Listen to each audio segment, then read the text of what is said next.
Good morning. I am calling to order our scheduled meeting of the Intergovernmental Relations Committee. My name is Elizabeth Glidden. I'm the chair of the committee. I'm joined today by council members Warsami, Fry, and Andrew Johnson, and we are a quorum of the committee. We have 3 items on our agenda for today. And so we'll just take them in order as they are all discussion items. The first item is an amendment to the airport consent decree, and I'm not sure who is introducing the item. Okay, Mr. Corey Conover, our city attorney who has been seeing this issue through. Mr. Conover. Thank you, Chair Glidden, members of the committee. As you know, I've been working on airport issues since 1994. In 2005, the city and 3 other government entities sued the Metropolitan Airports Commission for noise mitigation. After 2 years of litigation, we reached a settlement that's embodied in a consent decree that was entered in 2007. In 2013, we agreed to a First Amendment, which provided for additional mitigation for those homes that had moved into a higher contour, moved into either the 60 or 63 contour that hadn't been there before, as long as those homes were in the contour for 3 years. Well, we're now coming to the point where some of those homes have reached 3 years and the program is about to begin, but we have several points of interpretation that we needed to clarify regarding moving between the 3 programs that were established in the 2007 decree. So this amendment resolves those issues, mostly in favor of the homeowners, and says that if you turn down the lowest level reimbursement program, you're not ineligible for higher programs.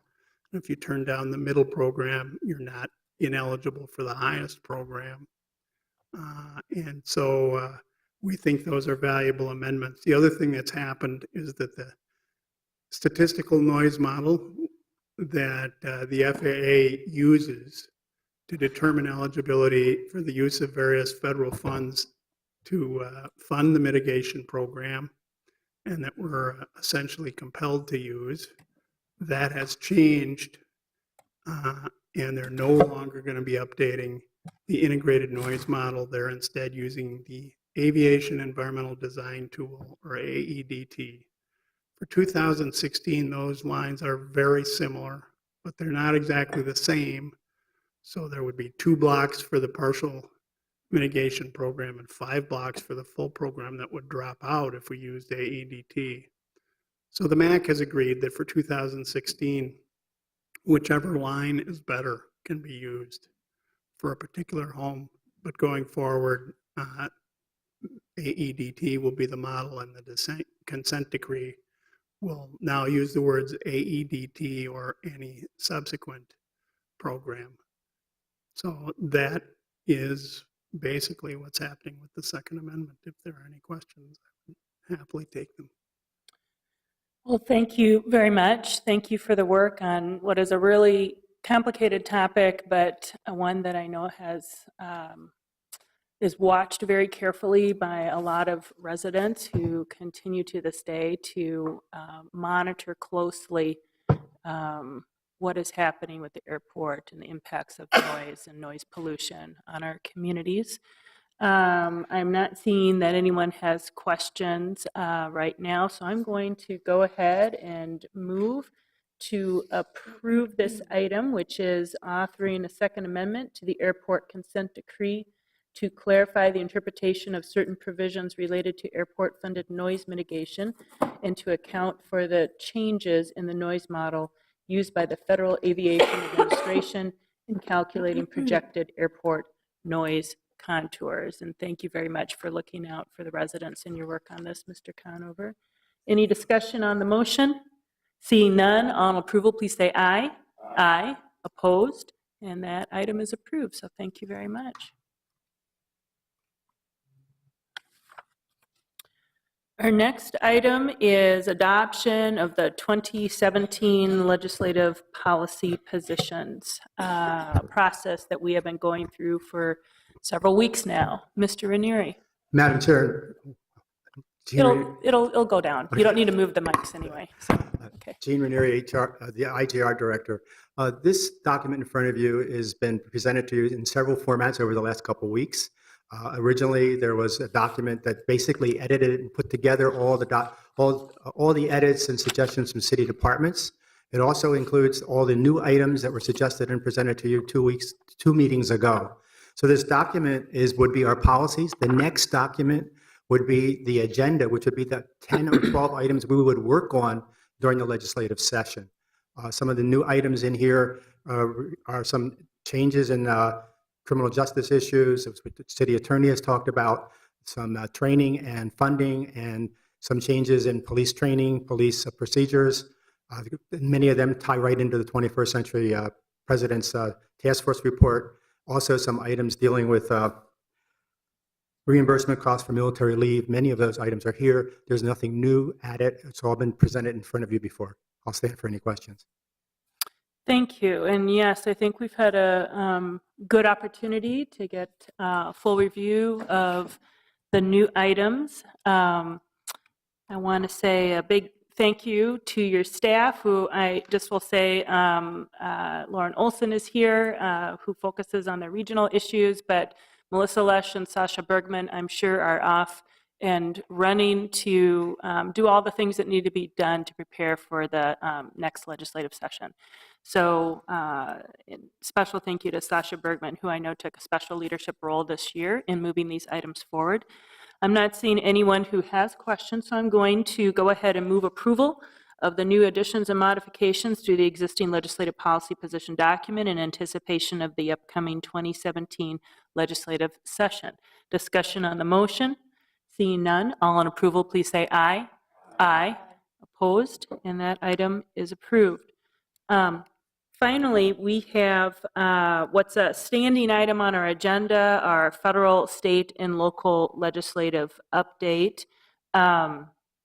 You know, in some ways, I suppose this item could go on for quite some time, but you know, Mr. Ranieri, maybe you could just give us some overview. And I know we're also anticipating essentially just learning more both about how the federal government continues to get organized and who are in positions of leadership, as well as, very importantly to us, how does our state government get organized at the Senate and the House level, and how will those leadership positions be identified and filled?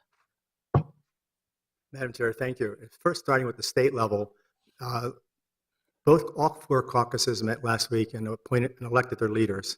In the Senate majority, the Republicans elected Senator Paul Gazelka from Brainerd.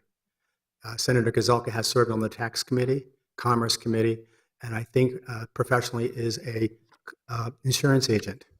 In the House, the Republican caucus is again still in majority. There's been no change there. Representative Dowd is still will be Speaker or suggested to be Speaker, and the Majority Leader, Joyce Pepin, has also been reelected. In the House Democratic caucus, Representative Melissa Hortman from Brooklyn Park has been chosen as Minority Leader. She is an attorney, former chair of the Energy Committee, and also has been in leadership positions in that caucus for several years. In the Senate, Senator Bach has been returned as elected as Minority Leader, and no assistant minority leaders yet have been chosen. The next step will be for the leaders to appoint committees. Traditionally, the House appoints their committees around their committee chairs around Thanksgiving, and we've been told that's to be on schedule. They're trying to do it Thanksgiving or soon after. The Senate, we're not sure because of the newness of the leadership in the Senate. The next big date is December 2nd. That is the date of the revenue forecast for the state. As you are aware, the revenue coming into the state for the first quarter of this fiscal year is down 2%, or $47 million. So people aren't sure what the forecast will be. If it's positive, that's good for all of us. If there is a decline or suggested decline, that really will change a lot of issues. In terms of issues, of course, there are some things not done from last year. For example, capital bonding and we have no idea. We know the governor's, I think, anxious to do something, would like to do something on bonding. The tax bill is still there, and there's several other issues to be decided during this session. The committee structure should be announced soon, and we will then get all that information to you. As information becomes available, we will email it to you or bring it up at committee meetings. Madam Chair, I can stop there and take.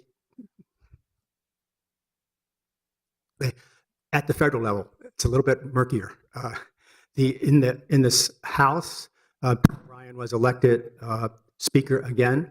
The House Democrats have decided to wait and reassess what they want to do. So there's been no election for a leader and minority leader in the House yet. In the Senate, there seems to be no change other than in the Senate Democrats. They will be electing a new leader too, because I think Mr.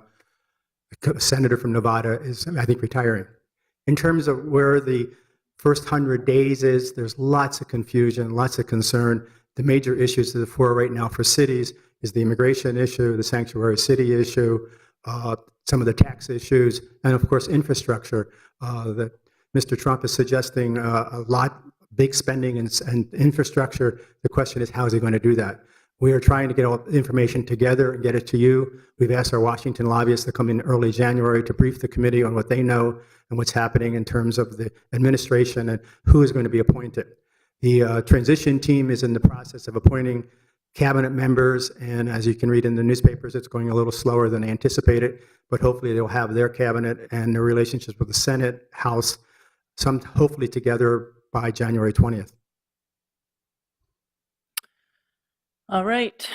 Well, thank you very much for that update, Mr. Ranieri. I know as well, just kind of for colleagues here, that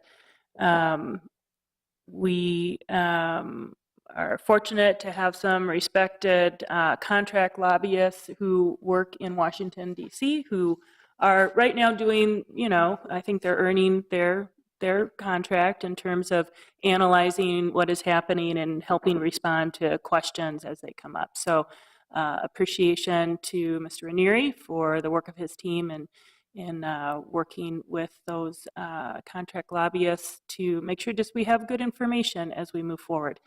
I am not seeing any questions from council members, and so with that, we have concluded with our business for today, and we are adjourned. We have a next scheduled meeting in this chamber in a little bit more than 5 minutes at 10 o'clock, which is our committee of the whole. Thank you.